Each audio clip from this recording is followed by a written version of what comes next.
قدرات فائقة، سرعة أسطورية لا تراها الرادارات ولا تجاريها الصواريخ، ارتفاعها يصل إلى عنان السماء، مناوراتها تلامس النجوم في الفضاء وتحطم قوانين الفيزياء.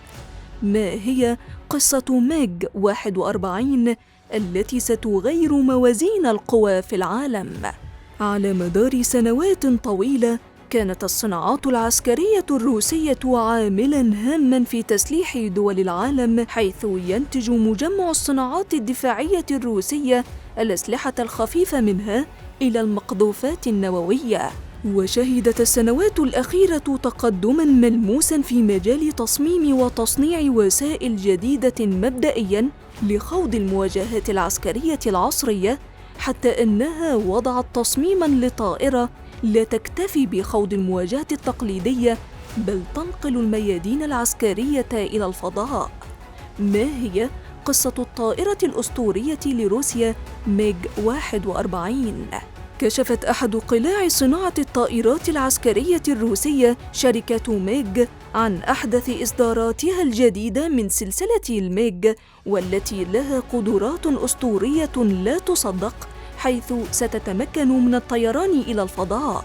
وعلى الرغم من الالتزام بالسرية حول قدرات الطائرة الجديدة، سواء من حيث مداها العملياتي أو عدد ساعات طيرانها أو الارتفاعات التي تعمل عليها وقدرتها التكنولوجية، قالت الشركة في تصريحات لم توضح الكثير على التلفزيون الروسي إن طائرة ميغ 41 سيكون لها قدرات فائقة، بحيث تستطيع العمل في الفضاء من خلال أسلحة جديدة وسرعات جديدة.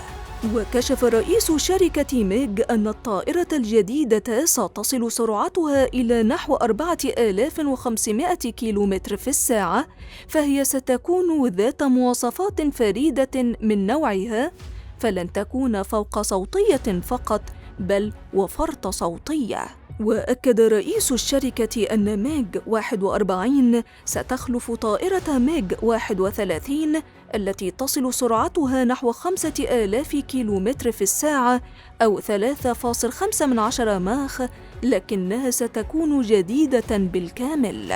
وكشفت تقارير صحفية أنه بسبب سرعتها الكبيرة وعملها في الفضاء قد يمكن تحويلها إلى طائرة مسيرة غير مأهولة، ولكن الشيء الأكيد إنها ستكون جاهزة للتحليق في غضون أعوام، حيث أكدت الشركة أن الطائرة الأسطورية ستكون جاهزة للتحليق والاستخدام الكامل بين عامي 2035 و2040.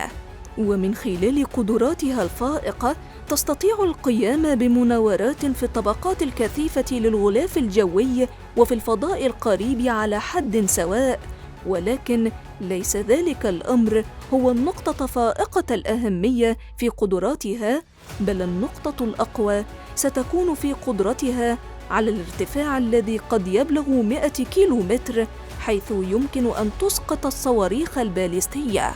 وكشفت التقارير المسربة عن قدرات طائرة القرن 21 أنه سيتم تجهيزها بصواريخ تفوق سرعتها سرعة الصوت، بالإضافة إلى قدرات التخفي، بحيث تعجز رادارات العدو عن التقاطها، وتقنيات جديدة من أجل العمل في الفضاء.